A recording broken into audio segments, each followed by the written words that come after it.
Selamat malam Bapak Ibu yang terkasih di dalam Kristus.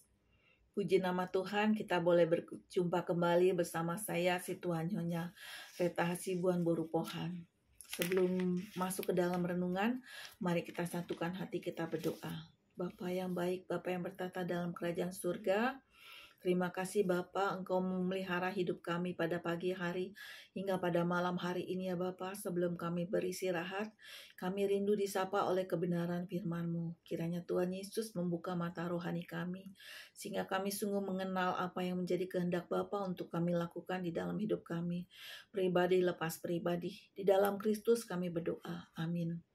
Bapak Ibu yang terkasih di dalam Kristus, firman Tuhan yang ditetapkan untuk kita renungkan pada hari ini, Senin tanggal 26 September 2022, terambil dari 2 Raja-Raja 23 ayatnya yang ke-37 sampai dengan pasal yang ke-24 ayatnya yang ke-17. Demikian firman Tuhan.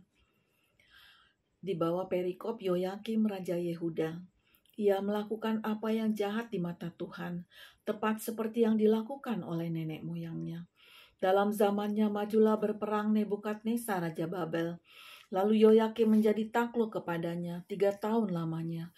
Tetapi kemudian Yoyakim berbalik dan memberontak terhadap dia. Tuhan menyuruh gerombolan-gerombolan Kasdim, gerombolan-gerombolan Aram, gerombolan-gerombolan Moab dan gerombolan-gerombolan Bani Amon melawan Yoyakim. Ia menyuruh mereka melawan Yehuda untuk membinasakannya sesuai dengan firman Tuhan yang diucapkannya dengan perantaran para hambanya, yaitu para nabi. Sungguh hal itu terjadi kepada Yehuda sesuai dengan titah Tuhan, untuk menjauhkan mereka dari hadapannya oleh karena dosa-dosa Manasye setimpal dengan segala yang dilakukannya, dan juga karena darah orang yang tidak bersalah yang telah ditumpahkannya, sebab ia telah membuat Yerusalem penuh dengan darah orang yang tidak bersalah, dan Tuhan tidak mau mengampuninya. Selebihnya dari riwayat Yoyakim dan segala yang dilakukannya, bukankah semuanya itu tertulis dalam kitab sejarah Raja-Raja Yehuda? Kemudian Yoyakim mendapat perhentian bersama-sama dengan nenek moyangnya. Maka Yoyakin anaknya menjadi raja menggantikan dia. Raja Mesir tidak lagi keluar berperang dari negerinya, sebab Raja Babel telah merebut segala yang termasuk wilayah Raja Mesir. Mulai dari sungai Mesir sampai ke sungai Efrat. Yoyakin Raja Yehuda. Yoyakin berumur 18 tahun pada waktu ia menjadi raja, dan 3 bulan lamanya ia memerintah di Yerusalem. Nama ibunya ialah Nehusta binti Elnatan dari Yerusalem.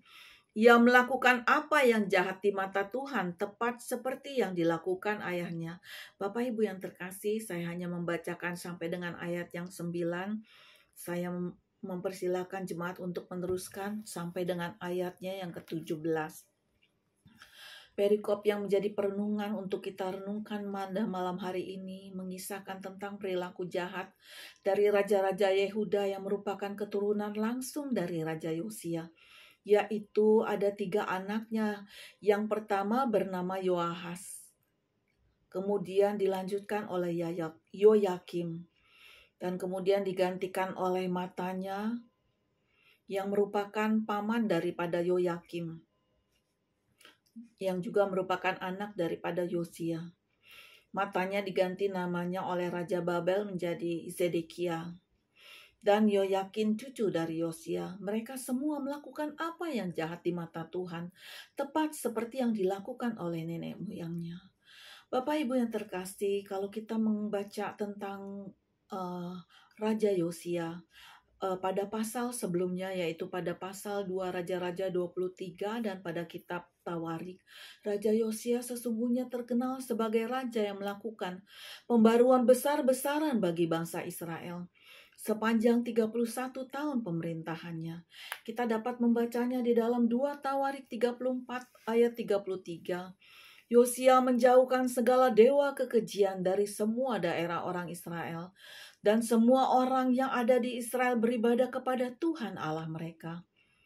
Maka sepanjang hidup Yosia, bangsa Israel tidak menyimpang mengikuti Allah nenek moyang mereka. Allah bukannya tidak berbicara kepada raja-raja pemberontak, keturunan daripada Raja Yosia. Dikatakan di dalam Yeremia pasalnya yang ke-25 ayat yang pertama sampai ke-9. Dikatakan bahwa Yehuda akan dibuang ke Babel 70 tahun lamanya. Firman yang datang kepada Yeremia tentang segenap kaum Yehuda dalam tahun keempat pemerintahan Yoyakim bin Yosia, Raja Yehuda, yaitu dalam tahun pertama pemerintahan Nebukadnezar Raja Babel. Firman itu telah disampaikan oleh Nabi Yeremia kepada segenap kaum Yehuda dan kepada segenap penduduk Yerusalem, katanya. Sejak dari tahun yang ke-13 pemerintahan Yosia bin Amon, Raja Yehuda, sampai hari ini, jadi sudah 23 tahun lamanya firman Tuhan datang kepadaku, dan terus-menerus aku mengucapkannya kepadamu, tetapi kamu tidak mau mendengarkannya. Juga Tuhan terus-menerus mengutus kepadamu semua hambanya, yakni nabi-nabi, tetapi kamu tidak mau mendengarkan dan memperhatikannya. Kata mereka, bertobatlah masing-masing kamu dari tingkah langkahmu yang jahat dan dari perbuatan-perbuatanmu yang jahat. Maka kamu akan tetap diam di tanah yang diberikan Tuhan kepadamu dan kepada nenek moyangmu dari selama-lamanya sampai selama-lamanya. Juga janganlah kamu mengikuti Allah lain untuk beribadah dan sujud menyembah kepadanya. Janganlah kamu menimbulkan sakit hatiku dengan buatan tanganmu, supaya jangan aku mendatangkan malapetaka kepadamu, tetapi kamu tidak mendengarkan aku. Demikianlah firman Tuhan. Sehingga kamu menimbulkan sakit hatiku dengan buatan tanganmu untuk kemalanganmu sendiri. Sebab itu beginilah firman Tuhan semesta alam. Oleh karena kamu tidak mendengarkan perkataan-perkataanku, sesungguhnya aku akan mengerahkan semua kaum dari utara. Demikianlah firman Tuhan, menyuruh memanggil Nebukadnezar Raja Babel, hambaku itu. Aku akan mendatangkan mereka melawan negeri ini, melawan penduduknya dan melawan bangsa-bangsa sekeliling ini yang akan kutumpas dan kubuat menjadi kengerian, menjadi sasaran suitan dan menjadi ketandusan untuk selama-lamanya.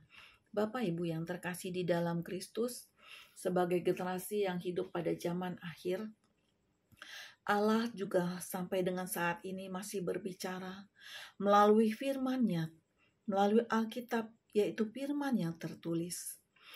Tentu kita pada saat ini kita tidak dapat melakukan perjumpaan secara pribadi muka dengan muka atau mendengarkan suara Allah secara audible, secara langsung.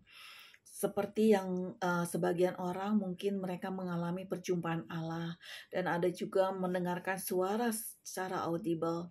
Namun Bapak Ibu yang terkasih, Allah sungguh telah memberikan kita suatu karunia yang besar, yaitu Alkitab firman yang tertulis sebagai surah cinta Allah kepada kita. Maka kita sebagai jemaat Tuhan, kita tidak boleh lalai untuk membaca dan merenungkan firman Tuhan. Marilah jemaat-jemaat kita jemaat-jemaat Tuhan yang terkasih di dalam Kristus, seumur hidup kita harus menjadi pembelajar dan menjadi pengajar Alkitab bagi keturunan, bagi anak cucu, menantu, keluarga, dan juga bagi lingkungan kita. Karena melalui pengajaran Alkitab saja kita boleh mengenal Allah kita, yaitu Allah yang satu-satunya itu. Seperti yang ternyata di dalam Yohanes 17 ayat 3. Inilah hidup yang kekal itu, yaitu bahwa mereka mengenal Engkau, satu-satunya Allah yang benar, dan mengenal Yesus Kristus yang telah Engkau utus. Hanya melalui Alkitab saja Allah mengajarkan kita dapat mengetahui Allah yang benar, yaitu Allah pencipta langit dan bumi. Dan melalui pribadi Yesus Kristus yang telah diutus, itu semua dapat kita baca dan kita renungkan melalui Alkitab. Oleh karena itu bagi Bapak Ibu yang terkasih di dalam Kristus, mungkin sudah lama tidak datang beribadah ke gereja, atau sudah lama tidak membaca dan merenungkan firman Tuhan oleh karena keadaan, oleh karena mungkin kondisi fisik yang lemah. Namun Bapak Ibu yang terkasih di dalam Kristus, melakukanlah bertekadlah dengan sungguh-sungguh. Mulai hari ini kita menjadi pembelajar, mengajar dan menjadi pengajar Alkitab seumur hidup kita. Selama Tuhan memberikan kesempatan. Memang banyak pada saat ini iblis membawa kita kepada hal-hal duniawi yang membuat kita melupakan tentang pembacaan firman Tuhan. Hal-hal yang duniawi seperti Instagram, YouTube, TikTok, Facebook, hal-hal tersebut menarik kita kepada dunia sehingga kita mengabaikan pembacaan firman Tuhan yang menjadi kewajiban sebagai orang yang percaya. Karena hanya melalui Alkitablah Allah berbicara kepada kita dan melalui firman-firman yang disampaikan oleh hambanya. Maka dari itu Bapak Ibu yang terkasih di dalam Kristus, janganlah lalai ya Bapak Ibu, karena pembacaan Alkitab merupakan suatu karunia besar yang Allah berikan kepada kita, yang merupakan tuntunan untuk kita sampai tiba pada akhir kehidupan kita. Terima kasih Tuhan Yesus memberkati firman-Nya. Mari kita satukan hati, kita berdoa. Bapa yang baik, Bapa yang bertata di dalam Kristus, kami mengucap syukur ya Bapa oleh karena kasih dan kebaikan-Mu. Engkau yang terus mengasihi kami Tuhan, betapa kami bersyukur Tuhan. Engkau telah memilih kami daripada umat yang ada di seluruh dunia. Melalui berkat firman yang kami dengar. Berkat firman yang tertulis menjadikan kami bagian daripada jemaat yang sulung ya Bapa. Kami berdoa Tuhan bagi jemaat-jemaat-Mu mungkin yang sudah jatuh atau yang sudah berpaling daripada kesetiaan di dalam pembacaan perenungan firman Tuhan. Oleh karena terlalu sibuk untuk kepada hal-hal yang dunia, kepada hal-hal yang sungguh menarik ya Tuhan, sehingga melalaikan untuk pembacaan firman Tuhan. Mari Bapak yang terkasih, Bapak Engkau menilik kami satu persatu. Engkau menilik kami ya Bapak umat-Mu Tuhan, supaya kami tidak jatuh ke dalam dosa, tidak tenggelam di dalam hal-hal keduniawian kami. Tetapi biarlah kami teringat Tuhan masa-masa Tuhan Yesus. Kasih mula-mula ketika Engkau memanggil kami untuk pertama kalinya Tuhan. Biarlah kerinduan kecintaan akan firman-Mu senantiasa tertanam di dalam kehidupan kami. Karena sungguh itulah yang menuntun kami, mengajar kami agar kami memiliki perilaku yang baik ya Bapa. Perilaku dan moral dan etika yang sesuai dan seturut dengan kehendak-Mu ya Bapa. Dan biarlah kami tidak lalai Tuhan menjadi pekabar-pekabar Injil Tuhan di zaman akhir ini. Karena Allah merindukan kami sebagai umat-Mu Tuhan. Bahwa Engkau datang kepada seluruh umat dunia.